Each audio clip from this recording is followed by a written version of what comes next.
Okay, are we ready? What are we talking about? We're talking about the worst things about living in a motorhome. Okay. We've got our little t-shirts. Yes. A wandering bird and a life beyond bricks. We're basically just showing off your boobs. I was going to say, everybody look at our breasts.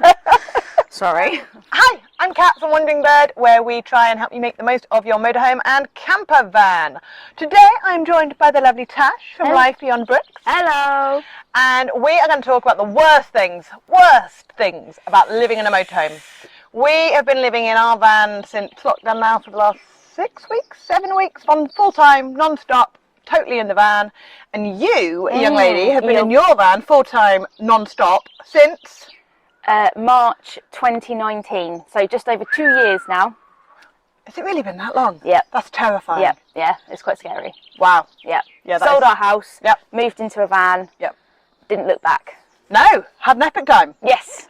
For those of you who don't know, Tash pops up every now and then because I've known her for, well, longer than 2 years. Longer than 2 years. It must be about 2 and a bit, two and a half, because we... You still had your house when I met you? Yes. We still... I still had a house and a job. No, I didn't have a job when I met you, but I still had a house. That's true. I can't be blamed for everything. It's okay. You'd already quit. And we've got a dog loose. We've got cats loose. Yeah. Good. Yeah, because we travel with a dog. You've got 3 cats. Yep. Who you might... This is their van. Trying to get it right. There, yeah, that one's theirs. And you might see a little cat peek in and out of the doorway. Yep. So yeah, who knows what could happen? This is cats. But the worst, but we're supposed to be serious, this is the worst. Sorry. This is the most horrendous thing about living in a van. Do you want to go first? Would you like me to go first? You go first. I have a list, mainly because I asked my husband what his worst things were and I want to remember. The worst thing for me about living full-time in a motorhome is probably the lack of privacy and space to yourself.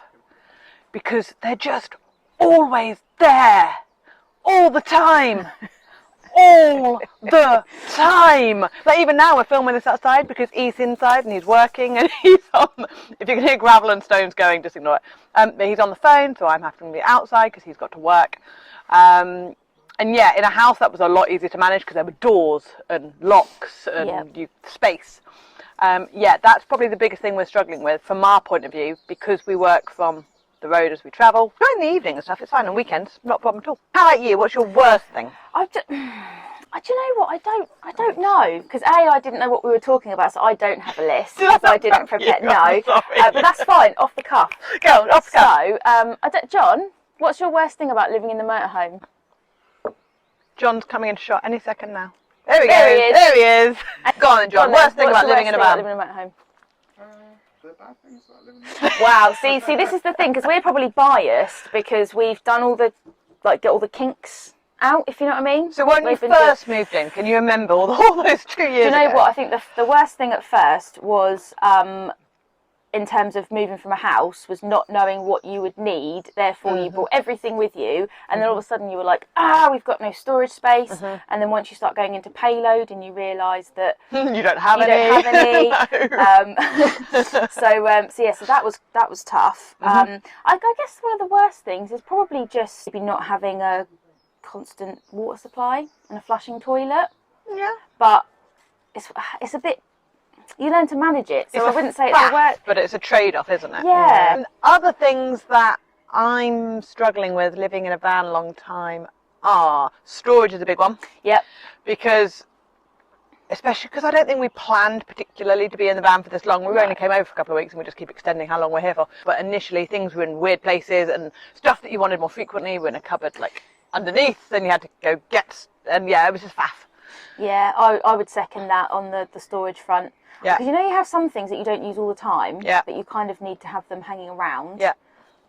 That's quite tough because obviously everything has to have a specific place and you have to kind of plan, what do I use more frequently, what do I not use a lot, and you have to learn to let things go. Yeah. Which I didn't realise was something else I used to do in the house. I'd have backups of things. Yes! Like when we moved out and I had 50 different types of shower gel or moisturiser because I used to buy them when they're on offer, or you buy the bumper pack of toilet roll. Yeah, or cleaning products. Yeah. So yeah, so that is I did that yesterday actually. I got told off. So we have a spot in our cupboard for Kellogg's Crunchy Nut cornflakes. It goes and it fits in the box and it works, and it was I think it's a 500 gram box. But yesterday I bought the 1,000 gram box, which is a kilogram, but you know, just go with me, because it was on offer, and I was like, yeah, this is like pretty much the same price. The fat bit doesn't fit. I'll have to say, sorry, side note, when I did see the size, the first thing I thought was that is a huge box of crunchy nuts. But the kilogram was a £4, and it weighed for 500 grams. Yeah. And the kilogram, I was like, well, that makes no sense. Yeah.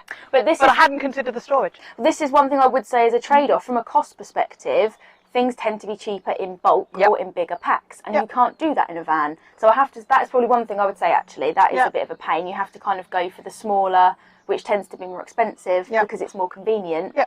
Because you have to fit it in there. So your storage and how you shop.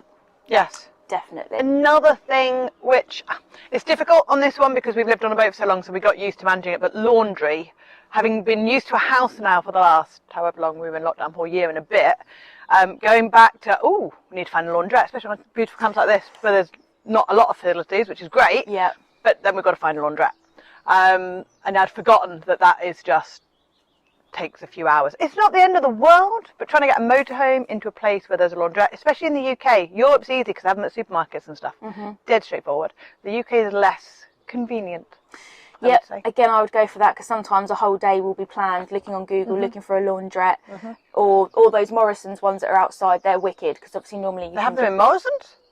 Oh, okay. I didn't know this. Okay, so the outside external laundry locations, Morrison's and service stations tend to be the two top places they are, and they're fantastic. Find them through another website. So John and Mandy compiled a Google Maps on their website and tried to put in all the locations of the photomes. So you can go onto their little map, which is done through Google Maps, and it will show you the locations. But yeah, you can. John and Mandy. Thank you. So yeah, but you can also just Google like PhotoMe or Revolution thingies. So yeah, they're really good. The external ones. Didn't know that they existed. That makes a lot more sense. Because trying to get a motorhome, especially with us with a trailer, into a car park. Yeah, Morrison's would be a lot easier to get into than. And they smell really nice as well. Because you know, like when you do the laundry, because that's one other thing about using laundrettes is sometimes it kind of takes all the nice smell out of your clothes when you tumble dry it. Yeah. When you dry it. Yeah. And also your clothes tend to shrink and get funky fresh if you do it too hot. We've been using laundrettes a long time now, so. See, we lived on boats for 15 years and I never had this issue. But maybe, I don't know. I think it depends how high you do the drying. Yes, I think it does. You know, so yeah, but again, it's all a learning curve. It is a learning curve, so, that's true. Yeah, but the outdoor ones are very, very good for that. And Morrison's also, side note, they're really good because they're one of the only places that are actually actively installing and keeping LPG points at their petrol stations. So Morrison's is a bit of an all-round winner. If you can find one that's got the laundry, the LPG, and of course if you get their app and go shopping and get all their points. Nice. Go Morrison's. So I think my last worst thing, which at the moment isn't an issue because the weather is gorgeous, is dealing with a wet dog and wet clothes and muddy boots, but mainly the wet dog. In a small space. Yeah. And we don't have a garage and we don't have an outdoor shower. Although we do have the Lifesaver, which is fantastic, and that's got a shower attachment. But I'd forgotten the pain of wet dog and the smell and the general carnage of when you go swimming and having to deal with that. Yep, I would go with that as well. When you go out and it's wet and you come in, and something I don't always remember but John always thinks of is that if your clothes are all wet, as soon as you bring it into the van, instant condensation and humidity everywhere. So yeah, that is a downside actually. One of the things we like about our van, I don't know if you've got this as well actually, is we've got the heater bit in the bathroom, so you can hang up everything and put wet shoes in, like wet trainers and whatever, and it will dry overnight. Yeah, we don't have that. I think Swifts are quite well known for having that actually, but we don't have that unfortunately because we've got a separate shower and toilet. Oh yeah, you've got that. So, but we do use the shower to obviously hang the wet stuff in. But yeah, no, that is one thing actually, is wet items in a van. Not good. No. I mean, we're really scraping the barrel trying to find bad things. I know. I feel a bit like maybe this wasn't my best work because obviously, like I say, I'm biased now because all these things are worth the compromise. They're worth the trade-off of living the lifestyle. Well, yeah, I think otherwise we wouldn't be doing it. Exactly. But in fact, on that note, actually, in the winter time, it's hard when you're if you have cupboards on the back wall like we do, and then if you don't let enough air in there, they get damp and mouldy, and everything gets wet. Yeah. Hey, baby. It's just sort of managing. So a similar thing to like when you want to go off, like we've been here for a few days, when we go off, remembering to take everything out so that things don't rattle and bang and cause chaos and locking cupboards. Simple things that you don't really think about when you leave your home, but if you're in a motorhome all the time, it's so easy to miss something. Yeah. John has many microfiber cloths and tea towels on emergencies for. Yeah. There's a rattle there.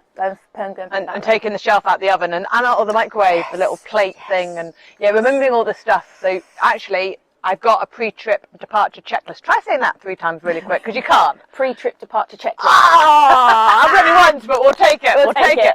I'll leave the link to that below so that you can go through and make sure that you've got everything ready before you set off on an adventure. Is there anything else that you hate? Pardon? Maintenance. If you're living in a van. Yeah. And you need to, something goes wrong with the maintenance, obviously. You can tell who maintains our vans, can't you? Because that wasn't even on my list. It just magically happened. No, that's fair. Yeah, maintenance. Because if you need something to do, so we actually moved out into a static caravan for a week whilst ours was being serviced, hab checked, MOT'd, etc., etc. So how often do you get yours hab checked? Every year. Every year. Yeah. We tend to do ours every other year. We tend to do one ourselves, and then we'll get it properly done, unless we think we've got an issue with the gas. And then we don't. But that's a whole other video and we won't go into that. Cool.